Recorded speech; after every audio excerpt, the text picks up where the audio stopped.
Olá, bem-vindo ao Cinemark, em mais um episódio da série Meu Filme de Cabeceira. E o meu convidado hoje é o Alberto Bennett, cartunista, desenhista, jornalista, trabalha no Plural, aqui de Curitiba, e também na Folha de São Paulo. Vou direto ao assunto, Bennett. Qual é seu filme de cabeceira? Boa noite, Marden. Bom dia, boa tarde ou boa noite para quem está ouvindo. Eu não sei que horário as pessoas costumam ouvir o podcast. Então, essa é uma pergunta assim, muito extensa, né? Porque os filmes de cabeceira vão mudando com o tempo.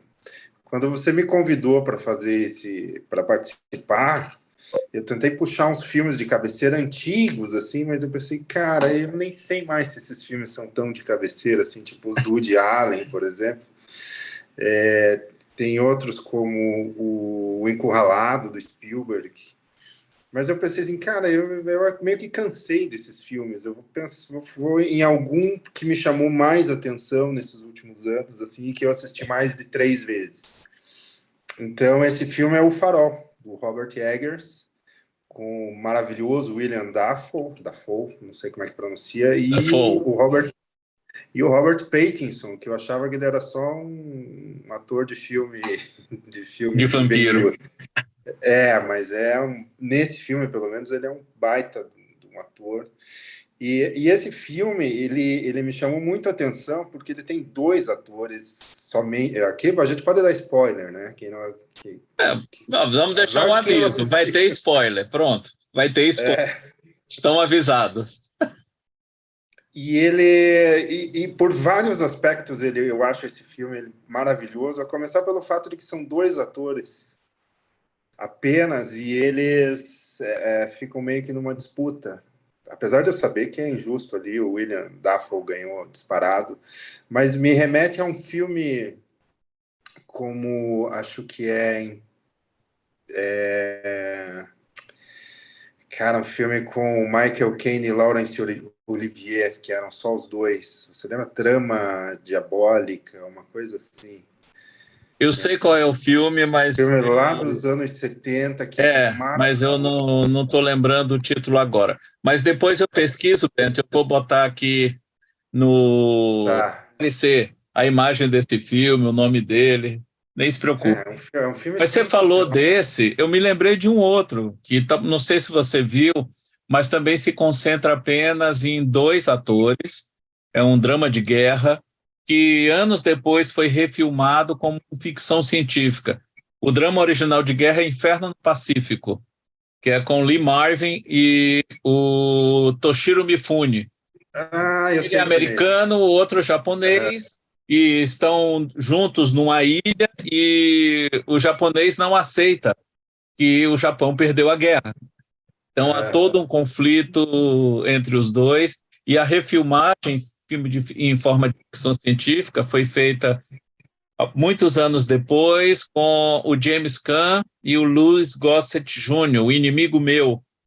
Os dois se encontram sozinhos num planeta. É uma dinâmica um pouco parecida com a de O Farol, né? De ter apenas 2 pessoas em cena. E O Farol tem tanta referência de outros filmes que para mim, assim, tem vários filmes que surgiram e tiveram um hype em torno deles, como esse Tudo ao Mesmo Tempo, o Parasita, o Poço, Roma. Mas para mim, de todos esses, O Farol é o que eu mais gostei. Não sei se é, como diz o Cristóvão Teza, né? Quando você acha o ponto ótimo, eu acho que eu achei o ponto ótimo do sofá, assim, eu estava tão confortável quando eu vi esse filme que eu achei, sem trocadilhos, eu achei brilhante.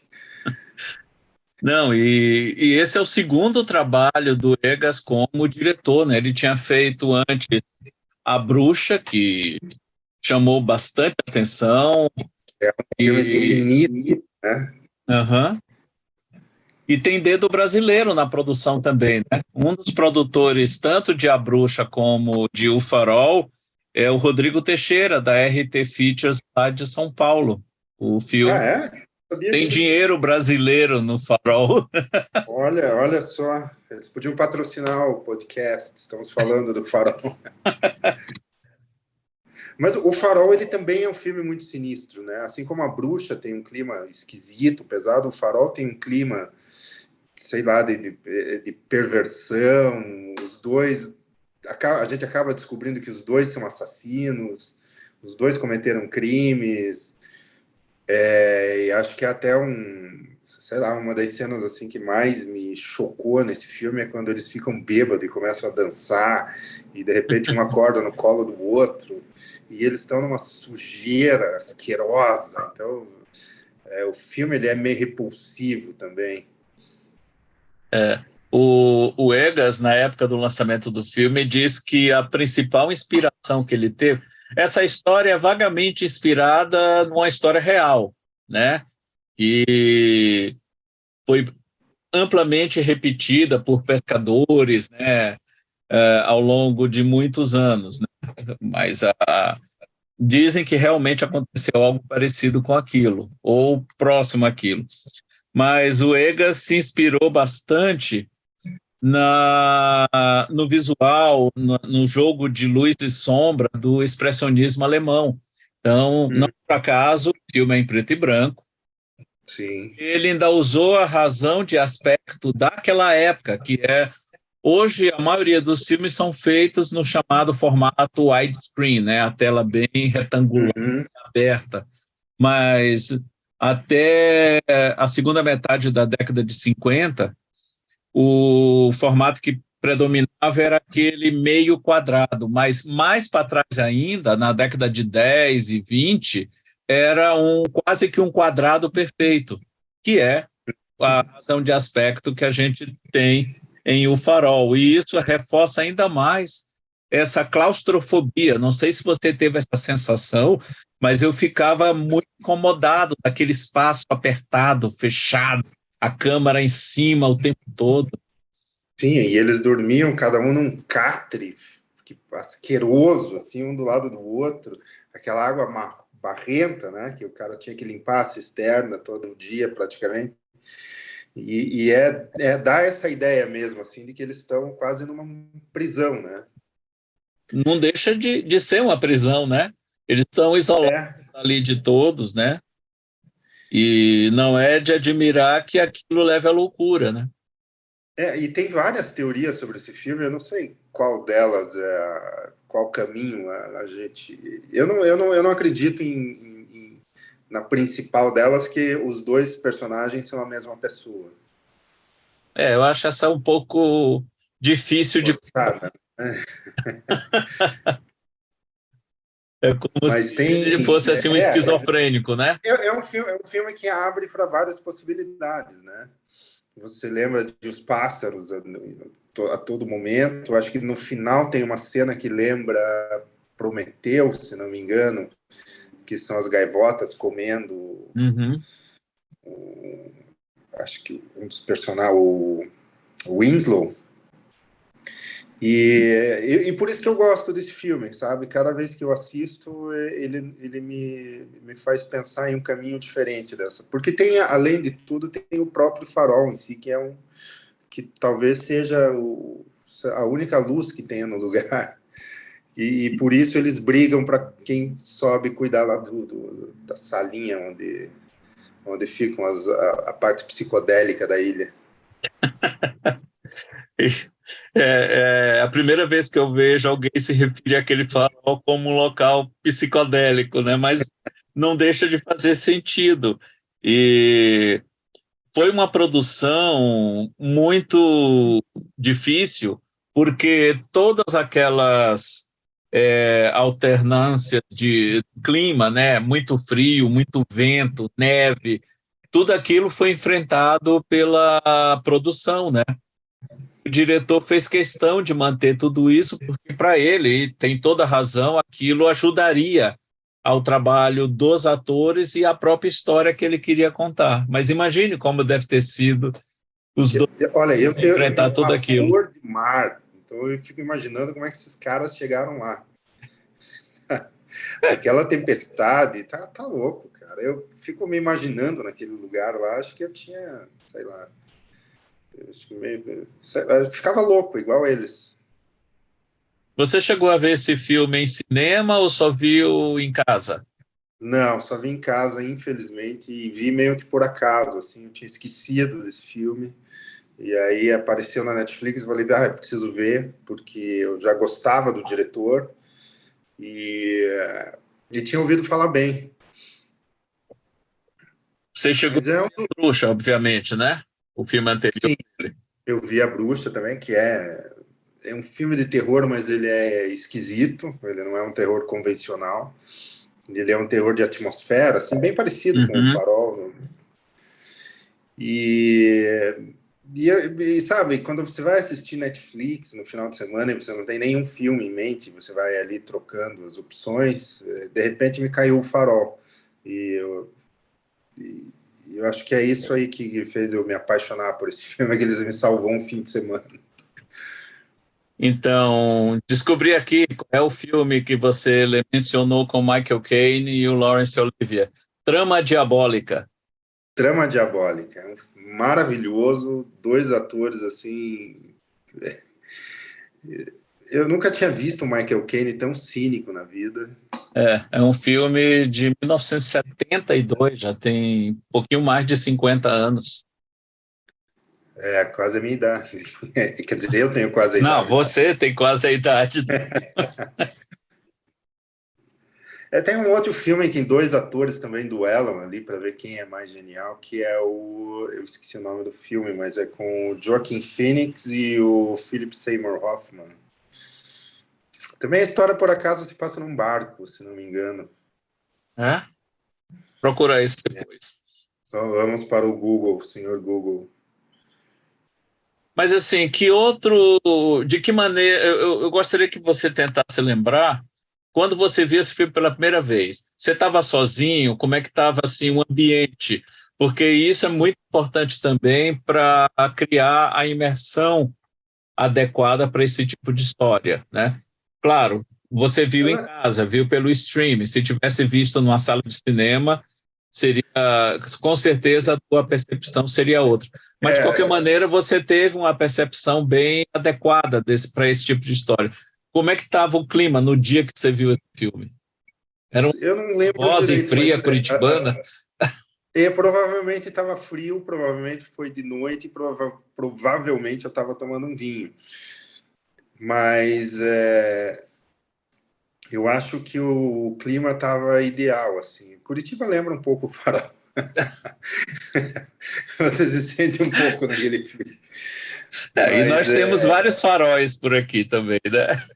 os faróis do saber, né? Mas provavelmente eu estava com a minha esposa assistindo, procurando algum filme na Netflix e chegamos a esse, que eu não lembrava foi um achado. Eu estava atrás de um filme porque tem mais dois outros que eu pensei em colocar como filme de cabeceira, que também aconteceu de maneira parecida, que é A Voz Suprema do Blues Uhum. e Estou Pensando em Acabar com Tudo. Para mim, Ambos da esses Netflix. só a Netflix aqui em casa. Mas dos três eu acabei escolhendo o Farol porque é um filme que eu não canso de rever. Eu acho que eu já vi umas 4 vezes. E é um filme recente, né? Eu tava Ele é revendo. de 2019.